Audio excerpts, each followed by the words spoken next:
केन्द्रनि तांचुरुते civil aviation मंत्री याकजो मुरलीधर महलनि आचुकफांबाय तिनि কৈলাসর circuit हाउसआव केन्द्र हाफांनि तांबतां रग्न तुई हाफांनि पान्दा कैसा ख्लाइजाखा पान्दाव जिला कास्कुआक्रा अमलेन्दु दास हांकर तांफां डॉक्टर तमाल मजुमदार नखबै जुदा जुदा बेटिकनि तांफां रग तंबायमानि पान्दाव भारत हाफांनि जुदा जुदा तांबतांनो बायथां खलाइमुंनो हामक्राइनि सामुं हुमुं सुकांमुं सेबसाब काहामनो केबेंमुंनो तुई कक्लाम सालाइजाखा अबनो कारै ककथुम मांप्लिबो फुनुकजाखा पान्दानि बुचुगो केन्द्रनि मंत्री याकजो साका मंत्री बख्रक नरेंद्र मोदी नि तिदुलजाक हाफांनि मल्ल हाकतर कुबुनि थाइबाय बाक्सा सालची सालका आमचेनि हामक्रायब अंगान अंगै तंगो उलब अनुकुति बेरेखिरि थायब बेराय नायखा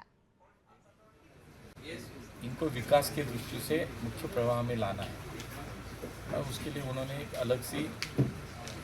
मिनिस्ट्री बनाई, मंत्रालय बनाया। उसका नाम जो आप जानते हैं डोनर मिनिस्ट्री के माध्यम से जब से मैंने अटल जी की सरकार की, उसके बाद पिछले 11 साल मैंने मोदी जी की सरकार के समय विशेष तौर से हम अगर देखते हैं तो इस